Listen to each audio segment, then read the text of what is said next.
Hello, question 17. Question says, in a region of space, a uniform electric field of strength E, uniform magnetic field of induction B, and uniform gravitational field of strength G coexist mutually perpendicular directions. A charged particle of some charge is moving with a uniform velocity in this region. Once the particle leaves this region and begins into another region where there's only gravitational field of strength G is located, its speed begins to decrease. So that's an important point. How long after departure from the first region will the velocity of the particle become minimum? So first the particle moves in presence of all the three fields and then only in the gravitational field, and we need to find when once it enters into the gravitational field region alone, how long it will take to make its velocity least minimum. So let's consider this xyz coordinate, and let's say g is pointing downwards, that means minus y direction, e is pointing in minus x direction, b is pointing in plus z direction. So they are mutually perpendicular. That's what the condition we are taking. Since particle moves with a uniform velocity initially, it says the uniform velocity is the condition for the particle. So we can say let that uniform velocity of the particle when three fields are present is v, that is vxi plus vyz plus vzk. And since this velocity was uniform, the net force must be zero because acceleration would have been zero. So vector addition of electric force, magnetic force, gravitational force must vanish.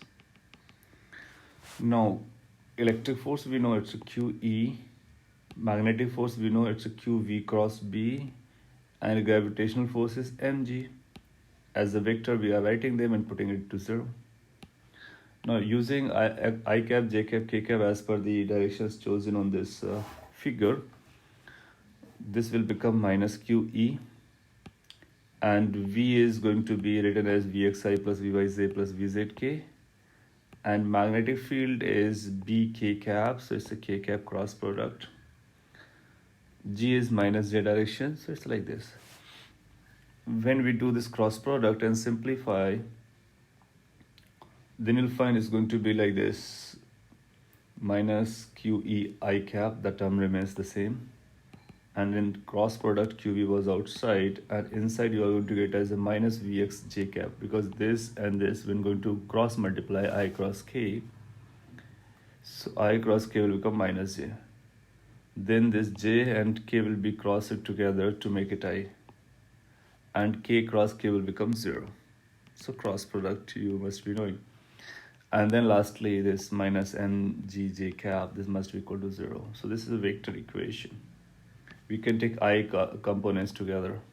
So we take I component together, this and this term are going to be added together.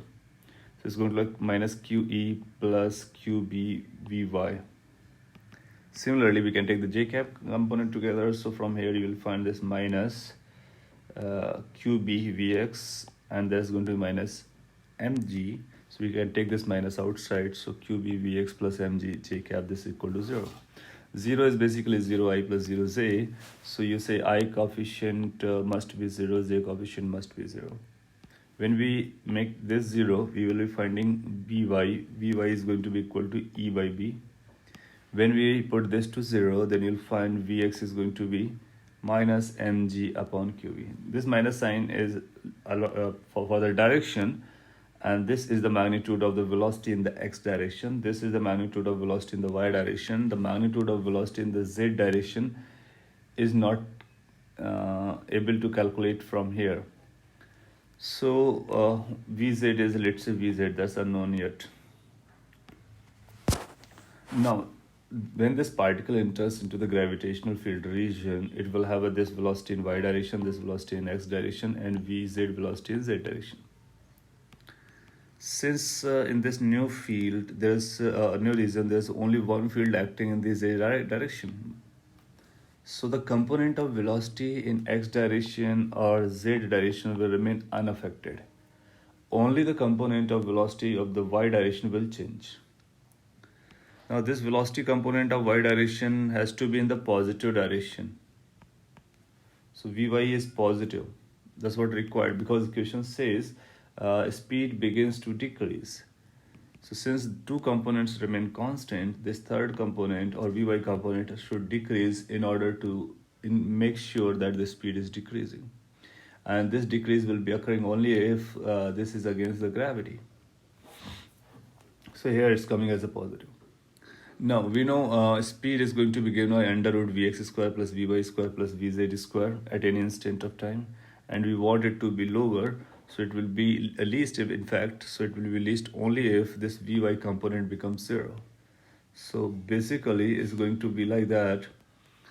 This is our initial velocity and we want the final velocity in the y direction to be 0 and retardation is g, which is a constant. So we can have a very basic equation, v is equal to u plus et. This equation is being applied in the direction of y. Final velocity has to be 0, initial velocity is e by b and minus gt. From here t can be calculated and this t comes out to be e divided by gb. That means this is the time after which after entering in the new region, particle will have the least velocity, and that least velocity is going to be under root Vx square plus Vz square. Now Vz is not known to us, so we will not be able to find that velocity, how much that minimum velocity is, but yes, for sure that is minimum after this time, the thing that question is demanding for. Thank you.